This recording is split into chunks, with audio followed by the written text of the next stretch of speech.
The EF-100-300mm f4.5 5.6 USM was the second Canon lens ever on my kit, purchased in 2005 to be used mostly with the EOS 20D. A vintage 1990s design with great features and usability. It comes from a time when Canon didn't dumb down the mid-level lineup.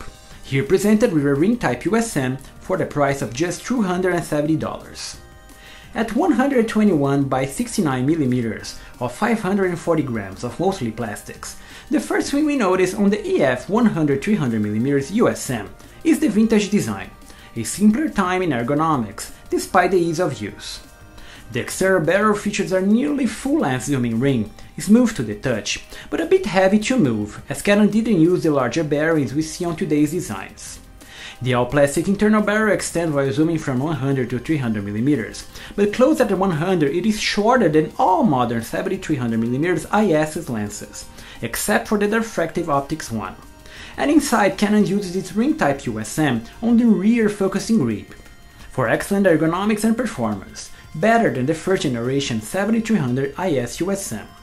While on that lens the frontal focusing group rotated the filter thread, making it incompatible with polarizers, this older lens sports full-time manual and an all-internal operation, much better in use.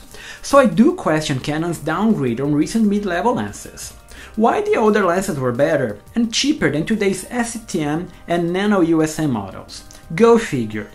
Finally, without a built-in stabilizer. At the front, the 58mm filter thread sits inside a front rubber piece made to protect the lens against everyday bumps. At the rear, the metal mount is smooth for years of operation, and Canon doesn't supply it with a lens hood.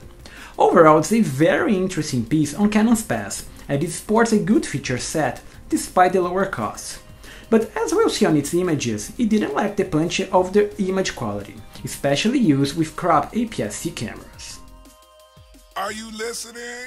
With a 13 elements in 10 groups optical formula, with non-specialty glasses like low dispersion or aspherical, what the Canon EF-100-300mm USM delivers optically is pure raw performance, great resolution on APS-C cameras, and fair amounts of resolution and aberrations. This is proof of Canon's prowess and the ease of design of a telephoto zoom. Even wide open, the not-so-wide f4.5 5.6 aperture delivers great frame resolution here tested on the 8MP EOS 20D for beautiful prints of landscapes, portraits, products and street photography. It's interesting to see how this vintage kit makes any recent camera a run for its money, in details, sharpness, contrast and color rendition, making it easy to recommend any recent camera. They were good back then and they're as good now. Optical shortcomings comes from the wide-open vignetting that is visible mostly on full-frame cameras. Lateral chromatic aberrations and axial aberrations are also visible on high-contrast subjects, turning bright edges to colorful fringing, all easy to fix in post. The geometry can also suffer from some mustache-like distortion, but barely visible on everyday shots. And colors and bokeh are actually very pleasing, making it easy to isolate your subject. So overall, it's a very interesting quick review.